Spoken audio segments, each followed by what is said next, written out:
یار یہ دیکھیں ایک نا بڑے کمنٹس آئے ہیں ہمیں کہ عورتوں کے چہرے پر بال اس کے لیے بھی کو بتایا جائے۔ یہ بڑا مسئلہ ہے، بڑی پریشانی ہے، جوان بچے ہیں چہرے پر بال آ جاتے ہیں تو کہتے ہیں لیزر سے علاج ہوگا، لیزر سوائیں ڈال کر اس کے اور بھی مسائل بن جاتے ہیں۔ تو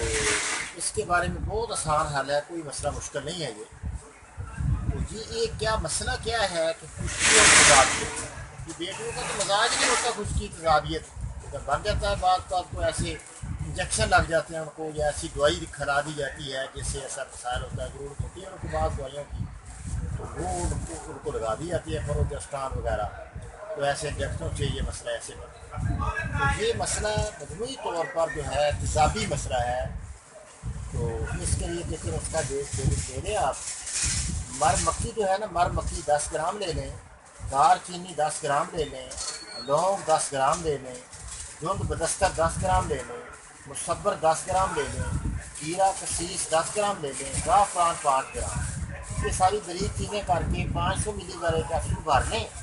صبح دوپہر شام یہ بھی کھائیں، اور 4 ملین ہمارا نسخہ وہ بھی آدھی چمچی صبح دوپہر شام کا، ٹھیک ہے، 1 ماہ تک علاج کریں، پورا 1 مہینہ، انشاءاللہ دوبارہ یہ مسئلہ نہیں آپ کو نظر آئے گا۔ زعفران سے پہلے کیا بتایا؟ سب یہ ہے، ہاں جی، زعفران سے پہلے کیا بتایا؟ زعفران سے پہلے ہیرا کسیس، ٹھیک ہے، ہیرا کسیس یہ بھی 10 گرام لینا ہے، زعفران پھر 5 گرام لے کر نا ساری چیزیں بریک کر کے 500 ملی والے کیپسول پر اور صبح دوپہر شام، اور 4 ملین کی آدھی چمچی صبح دوپہر شام۔ 4 ملین کیا ہے؟ اجوین 10 گرام، سرخ رائی 10 گرام، تیز پتہ 10 گرام، گندک آملہ 30 گرام، یہ بریک پیس کے رکھ لیں، آدھی چمچی یہ بھی کھاتے جائیں، انشاءاللہ اللہ پاک آسانی کرے گا، بہترین آپ کا علاج ہو جائے گا۔ تو اگلا بھی ہم بولیں گے انشاءاللہ کیر مہاسوں پر، اگلا موضوع ہم بولیں گے انشاءاللہ۔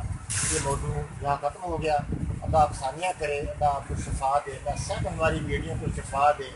اللہ آپ کو خوش رکھے، حضور علیہ السلام کی ساری امت کی خیر ہو، ساری انسانیت کا بھلا ہو جائے۔ تو ہماری گزارش ہے کہ آپ سے کہ ہماری ویڈیو جو ہے آگے بھی اپنے دوستوں کو شیئر کریں، جہاں تک بھی ممکن ہو سکے اچھی بات کا پھیلانا صدقہ ہے، کرنا بھی صدقہ ہے، دینا بھی اور پھیلانا بھی صدقہ ہے۔ اگر آپ پھیلائیں گے جن کو بھی فائدہ ہوگا آپ کو اتنا ہی اجر ملے گا جتنا ہمیں اللہ پاک